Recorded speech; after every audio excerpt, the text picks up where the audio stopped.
ピッカピカの45年生。わよっちゃんです。どうも。はい、どうも、あーちゃんです。この前、算数と社会をやって、やりました。壊滅的なことが分かりました。大失態でございました。100×7 が分からないとはね。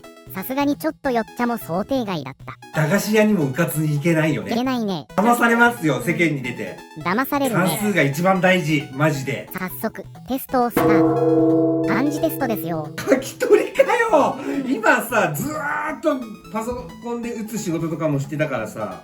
スタートだよ。はい、はい。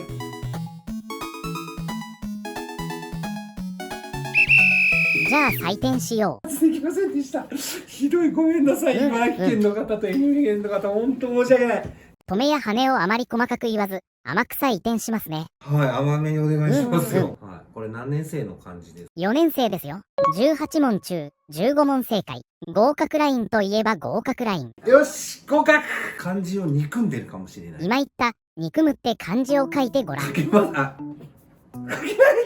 カメラに向けてもらっていいかな。こんな感じじゃなかったっけ。結構大人でも日常漢字書けないもんだよね。そうだね、無理だ。無理だ。もう書いてみようか。合ってるね。よし。1ポイント。そうやってね、お家でもちょっと漢字書く癖をつけてみようか。あーちゃん。はい。それでさっきのテスト、茨城県と愛媛県は文で調べて覚えよはい。よっちゃう。ん、なんだい？本日のお題は何でしょうか。じゃあまず本日のお題を言う前に、あーちゃんはなんで中学受験したいの？本当のかっこいいからでしょ。理由を100文字で書いてもらっていいかな。100文字もなんとなくかっこいいからは100文字にならない。10文字ぐらいです。難しいこと書けばいいの。100文字はだから書けないですって。入試の動機は面接でも聞かれるよ。みんなも事前に話すことを文章として用意しておいた方がいいよ。あーちゃん、そろそろ書けたかな。じゃあ何文字？30文字。バカなの？え？ 100文字って言ったじゃん。30文字って何よ。まあいいや、あーちゃんの動機を読んでもらおうかな。中学受験という山を目指すことにより人間としての成長を期待する。どうしましはい、今話した山って何？た？山は登るものです。え？ごめんね、あーちゃんが受験したい理由が伝わってこない。はい。まず100文字で書けって試験に出たら、だいたい90文字は目指そうね。そういうもんだよね。今回の作文話は100点満点中20点かな。20点ももらえるんです。なんか申し訳ないです。なぜあーちゃんに中学受験した理由を書かせたかというと、はい、記述問題が都立中学の入試に出ます。都立中学って何ですか？あーちゃんが小学校の頃ってさ、私立が国立しかなかったよね。うん。ほぼ私立ものを目指すのが中学受験っていう形だったよね。そう、昔はそうだったよね。2000年の初め頃から中高一貫の都立中学が開校したんだよね。小石川とか両国とか最難関と言われる都立高校なんかがどんどん中学から入れるようになってきたんですね。ちなみに区立の一貫校というのもあるよ。それはいつぐらいから始まったってわかります？さっきも言った通り2000年の初め頃、20年近く経ってるんだよね。じゃあもう結構最近ってわけではなく、僕が46年生っていうだけの話ですね。そうね。そういう公立一貫校の最大のメリットはやはりお金が安い。進学率も高くて。そうだよね。もう進学率も高くて、やっぱそれは人気ですよね。偏差値がお高めですよね。そして都立や公立一貫校の中学の入試っていうのがね、結構思考力の問題が出ます。思考力っていうのがあったらさ、もうちょっとまともな生活してるよね。あーちゃんに聞いてみたいことがあります。はい。最近の物価どう思う？高いよ。お菓子とかすごい上がっちゃって。米とかさ。お米の値段いきなり上がったよね。上がったね。それなぜかを200文字で書こう。用意スタート。書くの200文字を 2分とかは無理やね。2025年の米の高騰で入れてほしいキーワードをよっちゃんなりにまとめるね。供給、需要、在庫の3つの要因があるんだ。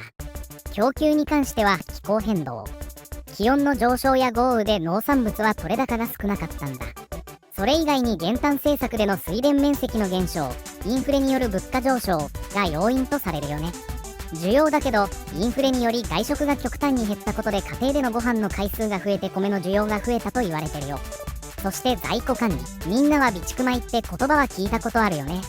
政府備蓄米は非常時に備えて国が計画的に保有し、不安が生じた際に市場に放出されるお米だよ。放出されるタイミングを逃したり即対応できないとお米の値段のバランスが取れなくなるんだ。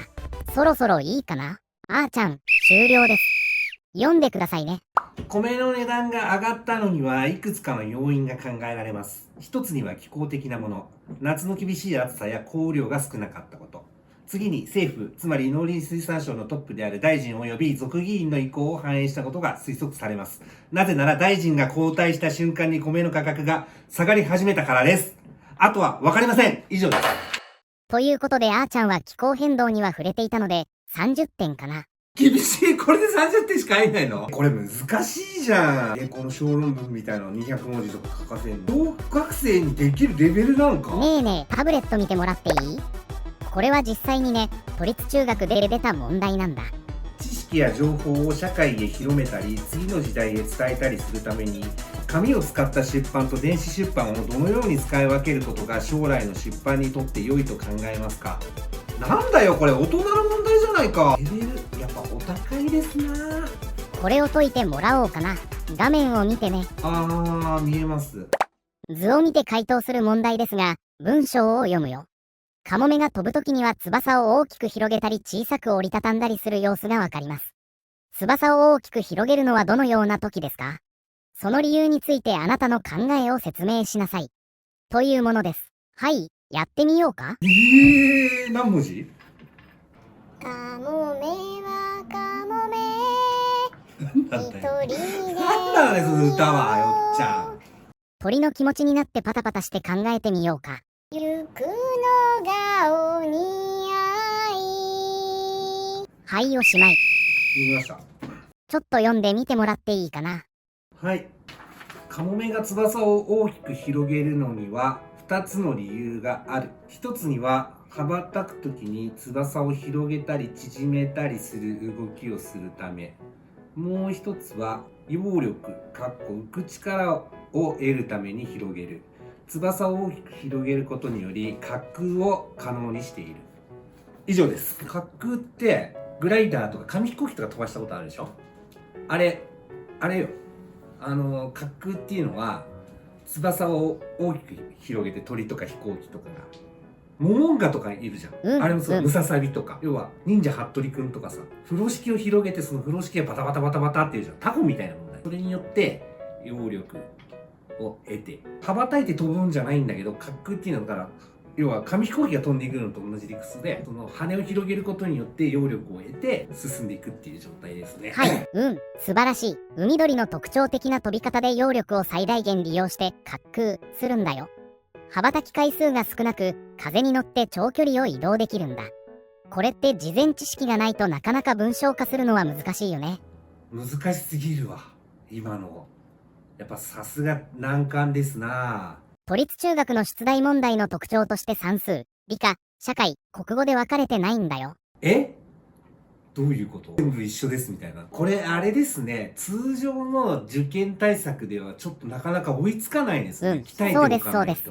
公立一貫校の専門塾、専門のクラスとかもできているんです。そうなるでしょうね。学費が無料の上にこれだけ優秀な生徒が集まるだろうっていうことはすごく魅力的ですもんね。ただ過去問とか解いてみればさ、何点取れるかでさ、あれなんだよ。採点がでも難しいか、小論文は。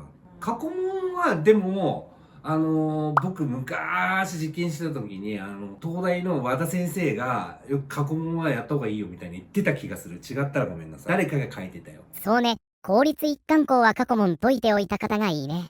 ただし、公立を受けるとしても基礎知識がないとね。そうだよね。まずさ、物を持ち上げるのに最低限の筋力はいるよね。そこないと過去問解けないよねっていう話。いいこと言うね。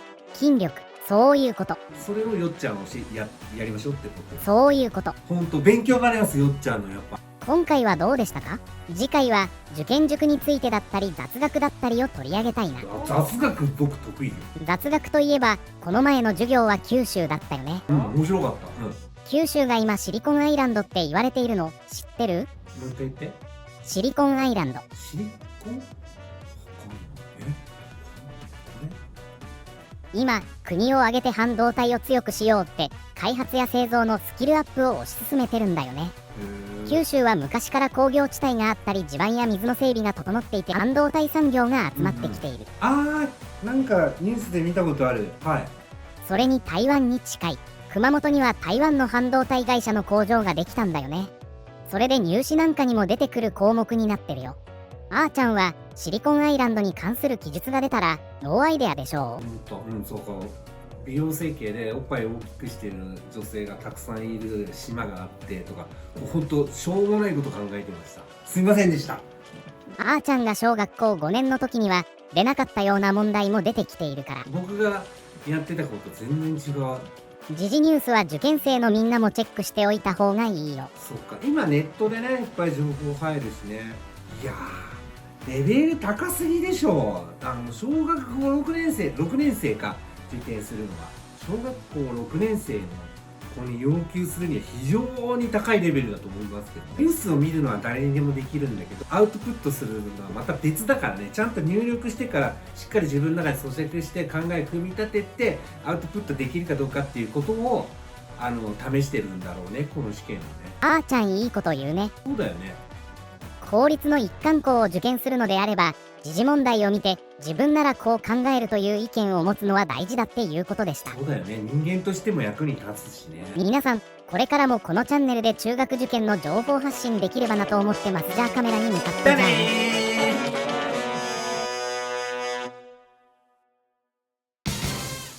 それではさようならの後にちょっと本日の復習です。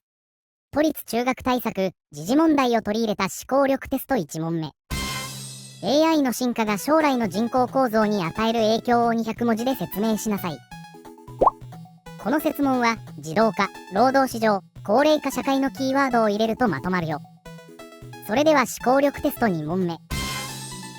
移民の受け入れが日本社会に与える影響について200文字で説明しなさい。キーワードは多様性、労働力不足、社会統合。文章化する際に自分なりのキーワードを3個くらい設定するとまとめやすくなるよ。では次回もお楽しみにね。